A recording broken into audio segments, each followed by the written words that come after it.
नमस्कार दर्शक बंधु क्यूजन बाय संगीतास किचन रे आपन को स्वागत। एबे खरा दिन चली बजार रे बहुत आंब मिलुची तेणु आजिर रेसिपी होची मीठा आंब आचार। जदि एही आचार रेसिपी आपन को भल लगे ताहले लाइक करिवे, शेयर करिवे एवं सब्सक्राइब करिवे।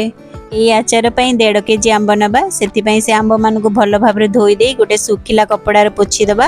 गोटे गोटे आंब को 8 पाळ लेखे काटी दबा एवं गोटे पात्र रे से समस्त आंब को एकाठी करी सेतरे लूण 2 चामच एवं हल्दी गुंड 2 चामच दे गोटे पूरा दिन ताकू रखि दबा।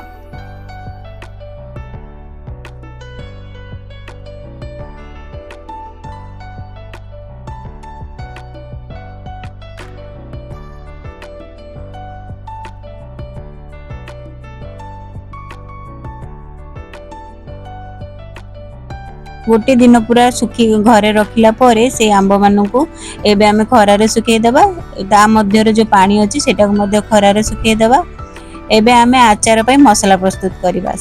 सेति पई गोटे कढ़ाई गरम करी सेतरे गोटे काश्मीर लंका 2 चामच जीरा गोटे चामच पान मयूरी को भल भाबरे भाजी नबा।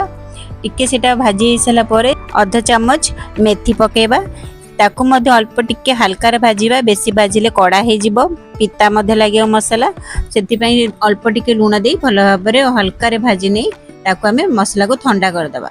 एवं गोटे ग्राइंडर जार रे से सब मसाला को पकई आधा कप सोरिष पकई दबा एवं दरदरा गुंड कर दबा।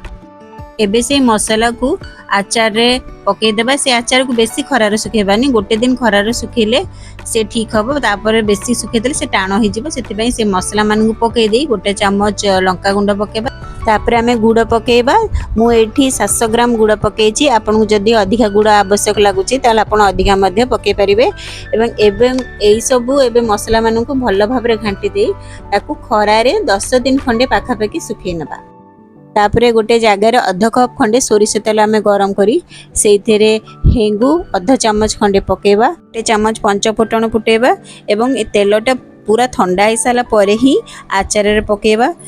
आचार रे पके साला परे गोटे रु 2 दिन पुणी आउथरे खरा रे सुखे नबा। एबे हमर आचार प्रस्तुत हे गला। किंतु आकु जदी वर्ष रु 2 वर्ष रखिबा को चाहू जदी मझिरे मझिरे ताकू टिके टिके खरा देखै देले 2 वर्ष पर्यंत आचारटी खराब होबनी। मोर आचार रेसिपी टिके पूरा देखितिबा जो धन्यवाद।